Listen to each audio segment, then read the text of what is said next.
Le président français Emmanuel Macron est arrivé à Cotonou ce mercredi 27 juillet 2022 dans le cadre de sa tournée africaine. Il a été reçu par le président béninois Patrice Talon. Les deux chefs d'État ont d'abord discuté en tête-à-tête à la présidence du Bénin.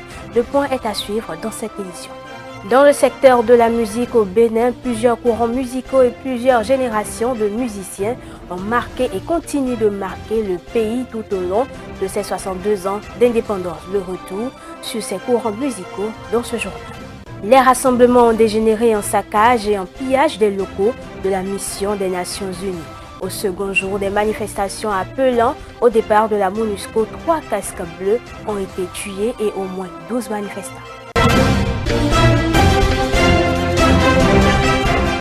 Bonsoir à tous et bienvenue dans ce journal. Je l'annonçais en titre, Emmanuel Macron est arrivé à Cotonou ce mercredi 27 juillet 2022 dans le cadre de sa tournée africaine.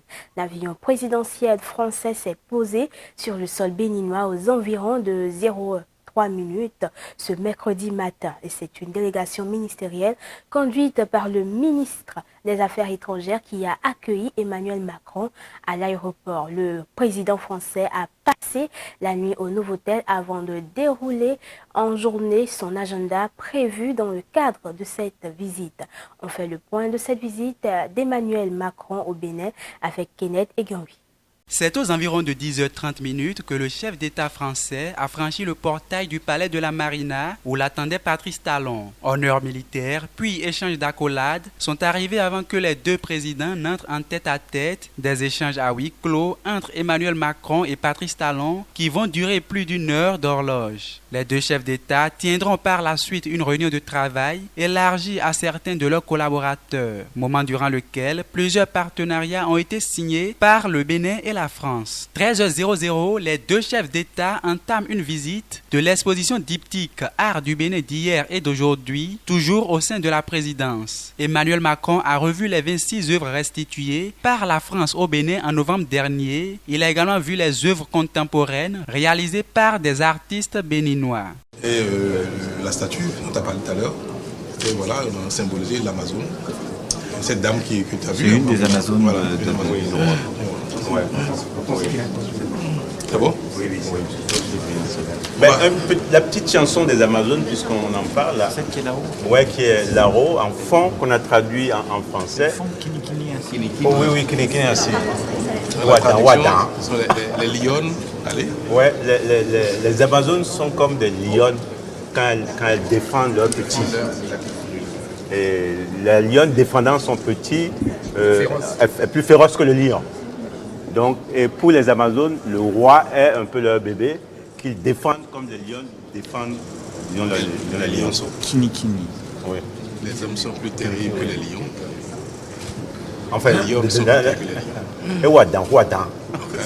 Elles ont des petits à défendre et nous, les Amazones, nous avons à défendre le roi, notre Dieu, Kinikini.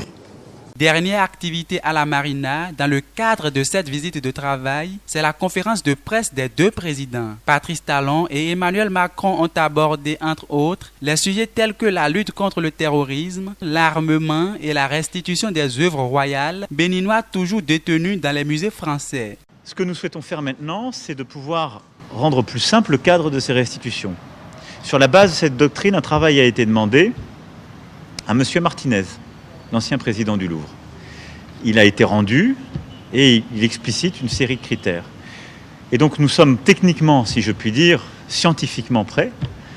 Maintenant, la ministre va me soumettre une proposition de texte et il va ensuite cheminer au Parlement français pour pouvoir nous donner ce cadre. En parallèle de cela, je souhaite que nos scientifiques, nos conservateurs puissent continuer le travail. Parce que c'est un travail qui doit se poursuivre et c'est un travail qui ne relève pas d'un arbitraire. Je le dis ici, et c'est très important pour moi. La démocratie était également au cœur de ce point de presse. La presse internationale ne manque pas d'interpeller Patrice Talon sur la question des exilés et détenus politiques. Mais malheureusement, chaque fois que la presse a l'occasion, mais pas la presse seule, la classe politique internationale, parfois ça nous revient dessus, mais quand est-ce que vous allez libérer? Comme si les actes n'ont jamais été commis. Parce que malheureusement, souvent, on peut confondre un acte réellement commis par un acteur politique et une accusation politique. Ce qui s'est passé au Bénin, ce ne sont pas des accusations politiques, c'est réel. Mais je consente à chacun de croire ce qu'il veut. Donc, libérer des gens qui ont commis des crimes ne relève pas pour moi de l'ouverture. Ça, je peux vous le dire. Mais c'est bien que même les réformes qui sont en cours tiennent compte d'un environnement favorable, plus apaisé, pour que les uns et les autres ne se sentent pas exclus à cause des réformes. C'est cela que moi j'appelle l'ouverture. Emmanuel Macron a quitté le palais de la Marina en fin d'après-midi pour se rendre à Semen City où il a échangé avec des étudiants. Il a également discuté de projets sportifs avec le ministre des Sports et ses invités tels que Jean-Marc Adjovi-Bokor et Isabelle Yacoubou. Emmanuel Macron quitte Cotonou ce mercredi soir pour se rendre en Guinée-Bissau, la prochaine destination dans le cadre de sa tournée africaine. Le Bénin accueille depuis ce mardi 26 juillet 2022 la 8e Assemblée générale du réseau des parlementaires africains contre la corruption. Loïc Berounou-Vlavonou, président de l'Assemblée nationale, a présidé la cérémonie d'ouverture avec à ses côtés son invité d'honneur, le président de l'Assemblée nationale de Côte d'Ivoire. Suivez ici le point. La rencontre de Cotonou vise à repenser le réseau des parlementaires africains pour la lutte contre la corruption, pour mieux le repositionner en tant que partenaire privilégié dans la lutte contre le fléau en Afrique, évaluer de manière critique la pertinence de l'efficacité du réseau au cours des 20 dernières années. Le Bénin a pris conscience, depuis quelques années, du tort qui est fait aux générations actuelles et futures pour ce fléau appelé corruption, et la lutte ardue et implacable en vue de son éradication se traduit à travers l'accent d'urgence et la vigueur des mesures tant préventives que répressives déployées à tous les niveaux institutionnels. L'Assemblée nationale, la 8e législature en particulier, à travers divers mécanismes constitutionnels et légaux de contrôle de l'action gouvernementale, veille à jouer une partition résolue et concourt ainsi à l'insémination et la généralisation des bonnes pratiques de transparence qui sont devenues ces dernières années la marque du Bénin. Au cours de cette 8e Assemblée générale biennale, un nouveau conseil d'administration de l'APNAC sera installé avec une vision très claire. La corruption est avec nous, elle se promène avec nous, elle nous accompagne au lit, on se réveille avec la corruption et elle nous assaillit dans toute notre existence. Elle constitue une menace pour la stabilité des institutions qu'elle rend d'ailleurs inefficaces, une menace pour la sécurité de nos États avec des guerres partout. Elle sape la démocratie, elle annule le droit de l'homme, elle dérègle les mécanismes de fonctionnement des États et constitue le principal frein à leur développement. En précédant à l'ouverture des travaux, le président Loïc Berounou-Vlavonou, président de l'Assemblée nationale du Bénin, a rappelé dans son discours les efforts fournis par le Bénin en matière de lutte contre la corruption, avant d'évoquer à son tour l'épineuse question liée au financement des activités du réseau. La corruption est présente dans tous les États, quel que soit leur niveau de développement social et économique. Mais elle porte un bien plus grand préjudice aux pauvres, dont elle sape les efforts visant à réaliser les objectifs de développement humain en réduisant l'accès aux services sociaux de base. Le réseau des parlementaires africains contre la corruption, APNAC, est un réseau qui vise à coordonner, engager et renforcer la capacité des parlementaires africains à combattre la corruption et promouvoir la bonne gouvernance. Dans l'histoire du Dahomey, la guerre des Sarouais fut un tragique événement ayant déchiré les populations du Mono. Elle exposa du 21 juillet 2018 au 29 janvier 2019 les communautés du plateau Sarouais aux troupes coloniales françaises durant 6 mois de rudes affrontements. Ce conflit sanglant s'était soldé par la mort de Paul Grange, l'administrateur coloniale de l'époque et de plus de 2000 braves fils de Saroué. 104 ans après ce triste événement, les descendants des martyrs Saroué se rappellent toujours. Reportage. Au détour de cette causerie débat, les Saroué font une immersion au cœur de leur histoire. Les échanges ici ont pour toile de fond la guerre des Saroué, un conflit qui a éclaté le 21 juillet 1918 suite à un rassemblement convoqué par le Français Paul Grange, l'administrateur colonial de l'époque. Les populations révoltées ont dit qu'il est temps qu'on arrête le kidnapping des jeunes Saroué qu'on envoyait de force en France pour combattre du côté de la France contre l'Allemagne nazie. Grange était accompagné de près de 50 soldats pour contrôler la situation. Il y avait un policier qui était de la partie, on l'appelle Achille Béraud. Alors pour faire peur aux populations, il tira un coup de fusil en l'air. S'il n'y avait pas eu ce coup de fusil, il n'y aurait pas eu guerre. Les populations saroué averties étaient prêtes pour agir. Donc c'est ainsi que le tam-tam rougan commençait déjà par résonner. Notre aïeul, appelé Hunza Somakpon Djenglin, il y avait un grand arbre ici, un grand arbre, donc il s'est camouflé et tape, il tire. Ayant donc été atteint, Paul Grange, dans sa débandade, s'écroula ici. Un endroit baptisé Tchekpekwe, qui signifie dans la langue de Molière, son pouvoir est fini ici. Pour se rappeler de lui, ses pères y ont érigé son cénotaphe.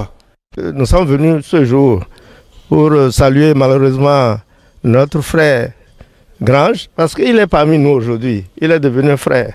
Mais nous pardonnons, mais nous ne pouvons pas oublier malheureusement, c'est ça le problème. Selon l'histoire, la guerre des Saroué dura du 21 juillet 1918 au 29 janvier 1919, soit 6 mois de résistance farouche aux colons. Ces martyrs reposent ici à Yoho, dans la commune de Hoyogbe. En ce 21 juillet 2022, date marquant le 104e anniversaire de ce douloureux événement, un hommage leur a été rendu au pied de ce tombeau symbolique. Prières et libations, suivies de dépôts de gerbes et de reboisement. Une manière pour leurs descendants de les immortaliser. En ce jour solennel, je fais le serment de ne pas les laisser mourir par l'oubli pour la 3e fois. Tel est le message d'espérance que je laisse à votre médiation. Je crois qu'il faut qu'on s'y mette et que chacun d'entre nous fasse des recherches pour enrichir cette histoire qui est notre patrimoine commun. Une distinction a mis un terme à ce rendez-vous qui a permis à la communauté Saroué présente de revisiter les pages de son histoire.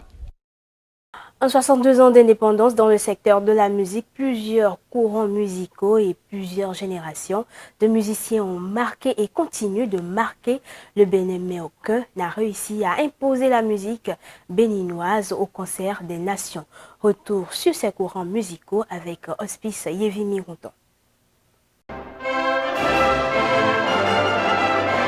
En 62 ans de musique béninoise, 15 bonnes années ont été consacrées à la République du Dahomey. Edia Sophie, paix à son âme, est la première femme musicienne moderne du pays.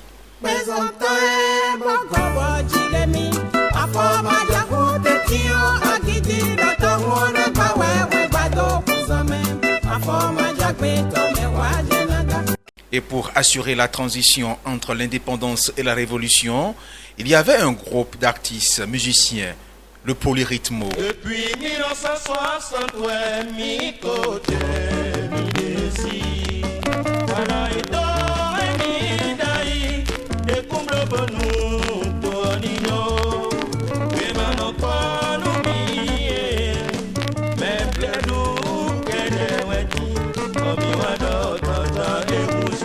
Pendant la période révolutionnaire, le pays a connu une vague de chansons à la gloire de cette idéologie, invitant pour la plupart du temps les citoyens au travail et à la détermination. à notre chère République, la révolution ou la mort. Nous bâtirons plus beau notre patrie, le Bénin, qui grandira, grandira dans la paix. Chantons notre victoire, béninoise, béninois. Bénis ton nom pour la victoire, bénis ton nom pour la victoire. La jeunesse béninoise marche fièrement. On ne peut pas citer nommément tous les grands artistes du Bénin au Estaoumé. En musique moderne, des rythmes nationaux auraient pu devenir internationaux. Il est par exemple difficile d'oublier le djek de Danjomé, actuel Bénin.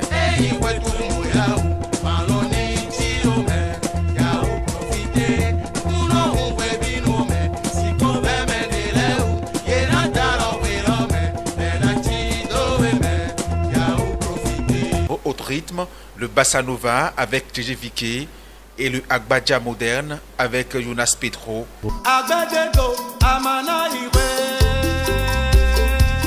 Le Tchèque System avec Torron Stan. Mais il y a aussi le Soyo des Panthères Noirs, le Zekele de Blaise Antonio, le Gogoron de Darwet Toto et le Noudjiou de Willy Millon. Tous ces rythmes auraient pu faire révéler le Bénin à l'international durant ces 62 années d'indépendance. Par le biais d'un arrêté pris le 22 juin dernier par le ministre du Cadre de vie et du Développement durable Didier Tonato, le gouvernement a rendu public un contrat type de bail à usage d'habitation domestique. Des obligations y sont contenues à la fois pour le locataire tout comme le propriétaire. Les détails dans cet élément de Romaric Dossa. Plus de contrats qui varient d'un propriétaire à un autre. Le Bénin dispose désormais d'un contrat type de bail à usage d'habitation domestique que tous les propriétaires de maisons doivent signer avec leurs locataires. C'est par un arrêté que le ministre du Cadre de vie et du Développement durable, José Tonato, en date du 22 juin 2022, a initié ce contrat type à suivre obligatoirement au Bénin. Selon l'article 2 de cet arrêté, tout contrat d'habitation domestique doit être conclu sur la base du formulaire du contrat type de bail à usage d'habitation domestique. Des obligations sont définies. Le nouveau contrat type de bail à usage d'habitation domestique, défini par le gouvernement, interdit désormais les ventes publiques dans les résidences. L'une des dispositions de l'article 5, intitulée « Jouir des lieux en bon père de famille », le stipule clairement.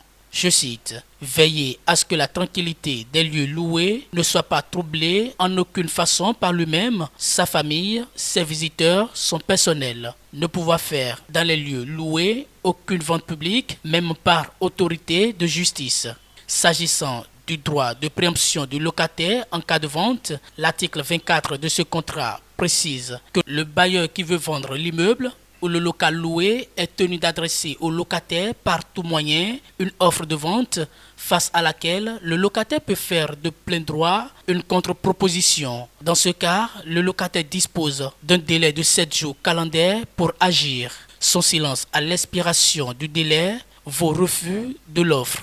Le bailleur, quant à lui, peut vendre l'immeuble ou le local loué à un tiers si celui-ci offre un prix supérieur à celui proposé par le locataire durement informé. D'autres dispositions sont contenues dans ce contrat nouvelle formule de bail à usage d'habitation dont l'objectif est de créer un climat de paix dans les maisons en location. L'article 1 informe que l'exemplaire de ce contrat type est disponible gratuitement sur le site du gouvernement. Et c'est tout pour les informations au plan national. On démarre à présent la page inter avec le Burkina Faso. L'ancien président du Burkina Faso, Blaise Compaoré, condamné à accoutumance à perpétuité pour l'assassinat en 1987 de son prédécesseur Thomas Sankara, a demandé mardi pardon à la famille de ce dernier, mais aussi à l'ensemble du peuple burkinabé pour les souffrances endurées pendant ces 27 années au pouvoir. Sans reconnaître une quelconque implication dans l'assassinat de Thomas Sankara, l'ancien président Blaise Compaoré a transmis mardi un courrier au gouvernement burkinabé par le biais d'émissaires ivoiriens dans lequel il demande pardon à la famille de son ancien compagnon et ami ainsi qu'à ses compatriotes. Je demande pardon au peuple burkinabé pour tous les actes que j'ai pu commettre durant mon magistère, plus particulièrement à la famille de mon frère et ami Thomas Isidore Noël Sankara. J'assume et déplore du fond du cœur toutes les souffrances et drames vécus par toutes les victimes durant mes mandats à la tête du pays et demande à leurs familles de m'accorder leur pardon. Condamné par contumace à perpétuité dans l'affaire Sankara, Blaise Compaoré, qui entretient de bonnes relations avec le pouvoir actuel, avait effectué une visite à Ouagadougou début juillet sans être inquiété par la justice. Cette visite avait suscité une pluie de critiques au sein de la classe politique et de la société civile qui estimait que la réconciliation ne devrait pas être synonyme d'impunité. Renversé par la rue en 2014, Blaise Compaoré vit depuis en Côte d'Ivoire. Le oui à la nouvelle constitution imposée par le président Kais Saïed en Tunisie l'a emporté en une majorité écrasante de 94,6%, a annoncé mardi le président de l'autorité électorale Izi Farouk Bouasker. Sur la base de résultats officiels préliminaires, la nouvelle loi fondamentale adoptée lors d'un référendum qui s'est tenu lundi dernier accorde de vastes pouvoirs au chef de l'État en rupture avec le système parlementaire en place depuis 2014. Elle a été approuvée avec un taux de participation très faible d'à peine 28%. En Tunisie, une nouvelle constitution a été approuvée par 96,4% des participants au référendum selon les résultats préliminaires. Un peu plus de 2,6 millions des 9,3 millions d'électeurs du pays ont donc soutenu la nouvelle charte qui confère des pouvoirs étendus au président Kais Saïed. Les rivaux du chef d'État tunisien ont accusé de fraude le conseil électoral contrôlé par ce dernier, déclarant que le référendum organisé lundi avait échoué. Mesdames et messieurs, chers invités, le nombre total des inscrits au référendum du 25 juillet a atteint 9 278 541 électeurs, représentant tous les Tunisiens que l'on peut qualifier d'électeurs. La haute autorité indépendante pour les élections déclare l'acceptation du texte du nouveau projet de constitution de la République tunisienne soumis à référendum conformément à l'article 117 de la loi fondamentale. Si 84,6% des bulletins validés ont dit oui à la nouvelle constitution, le taux de participation est lui de 30,5%, a révélé la commission électorale de Lizier mardi soir. L'élection s'est déroulée en Tunisie et hors de Tunisie sans heurts et sous une organisation serrée, et malgré les doutes émis par certains sur la préparation de l'autorité et l'indépendance de sa résolution, outre les tentatives de confusion et d'égarement qui se sont intensifiées ces derniers jours. Le vote de lundi est intervenu un an jour pour jour après que le président Kais Saïed a limogé le gouvernement et suspendu le Parlement. Pour certains Tunisiens, ces mesures ont suscité la crainte d'un retour à l'autocratie, mais elles ont été bien accueillies par d'autres, lassés par une inflation et un chômage élevé. 3 membres de la mission de l'ONU et au moins 12 manifestants ont été tués le mardi 26 juillet dans 2 villes de l'Est de la République démocratique du Congo. C'était au 2e jour de manifestation contre les Nations Unies accusées d'inefficacité dans la lutte contre les groupes armés. Le bilan s'est alourdi en RDC. Ce mardi, 3 membres de la mission de l'ONU et au moins 12 manifestants ont été tués dans 2 villes de l'Est de la République démocratique du Congo, au 2e jour de manifestation contre la MONUSCO, accusée d'inefficacité dans la lutte contre les groupes armés. Dans l'après-midi, la situation était toujours très tendue à Butembo, un important carrefour commercial où les activités ont été paralysées. Ce qui vient de se passer ici, un casque bleu de la MONUSCO a tué une personne ici dans leur base et il en a blessé une autre. Nous ne voulons plus d'eux ici. Laissez-les rentrer chez eux.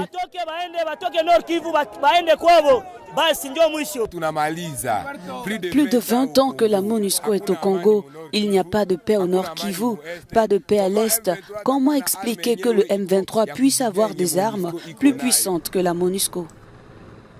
Mardi matin, des centaines de manifestants avaient envahi les abords de la base logistique de la MONUSCO à Goma et attaqué le camp de transit de la mission situé hors du centre-ville. Nous ne voulons plus de la MONUSCO. Bye bye MONUSCO scandaient des affiches de cette campagne. Les forces de sécurité congolaises contenaient difficilement la foule aux abords de la base logistique. Et en dehors du cadre africain, plus précisément en Ukraine, des images rendues publiques par les services d'urgence de l'État ukrainien ont montré les dégâts infligés à Zakota, une station balnéaire de la mer Noire à l'ouest d'Odessa après un bombardement nocturne russe. Bâtiments détruits, ruines encore fumantes. Selon les services d'urgence ukrainiens qui diffusent ces images, la Russie a visé la région d'Odessa dans le sud du pays. Des missiles ont notamment touché Zatoka, une station balnéaire de la mer Noire. Ici, pas de base ni de troupes selon le président Zelensky, pour qui les Russes voulaient juste frapper. Kiev fait état d'un blessé dans cette attaque. Selon l'armée ukrainienne, des infrastructures portuaires ont été bombardées dans la région de Mykolaïev, causant aussi des destructions dans la banlieue de la ville. Moscou affirme que ces frappes avaient pour cible un bataillon d'artillerie de l'infanterie ukrainienne et que ce dernier a été anéanti. Du blé chargé à bord d'un cargo dans le port international de Rostov-sur-le-Don, direction la Turquie. Pour coordonner la reprise des livraisons de céréales à travers la mer Noire, un centre d'expédition commun entre la Russie et l'Ukraine ouvre ce mercredi à Istanbul. C'est l'un des résultats de l'accord signé entre les belligérants, l'ONU et la Turquie. Un accord qui devrait permettre de libérer des millions de tonnes de céréales piégées dans les ports ukrainiens de la mer Noire. Et on parle football féminin dans cette édition. L'équipe de football d'Afrique du Sud a gagné sa première CAN féminine 2-1. Les Banyana étaient en finale de cette Coupe d'Afrique pour la 6e fois de leur histoire. Un accueil triomphal leur a été réservé à Johannesburg le mardi. Accueil triomphal à Johannesburg ce mardi pour les Banyana victorieuses de la CAN féminine de football au Maroc. Les Sud-Africaines ont battu en finale samedi dernier le pays organisateur 2-1 grâce à un doublé de leur attaquante Hilda Magaya, remportant ainsi leur première CAN après 5 finales perdues. Vous savez, cette équipe est incroyable. Ces joueuses sont incroyables. Avant même de partir pour ce tournoi, nous avons eu une rencontre et je leur ai demandé quelles sont vos ambitions. Germaine Sifosino a dit « Nous voulons gagner la CAN ». J'ai dit à Germaine « D'abord la qualification pour la Coupe du Monde ». Elle a répondu « Non, si vous gagnez la CAN, vous êtes qualifié pour la Coupe du Monde ». Des centaines de supporters étaient déjà présents à l'aéroport international Oliver Tambo pour attendre les joueuses sud-africaines qui revenaient du Maroc avec le trophée. Nous sommes ici pour accueillir nos filles. Allez les Banyana, nous sommes vraiment heureux de les voir de retour à la maison. Nous sommes fiers d'elles, nous sommes fiers de notre entraîneur. Alléluia. L'équipe sud-africaine a également reçu une prime de 5,8 millions de rands, environ 339 000 $ américains, du ministre des Sports, des Arts et de l'Agriculture. Nous devons travailler ensemble pour remédier à cette disparité entre les hommes et les femmes dans le sport. Sur le continent africain, la Sierra Leone est le seul pays africain à payer les hommes et les femmes de la même façon.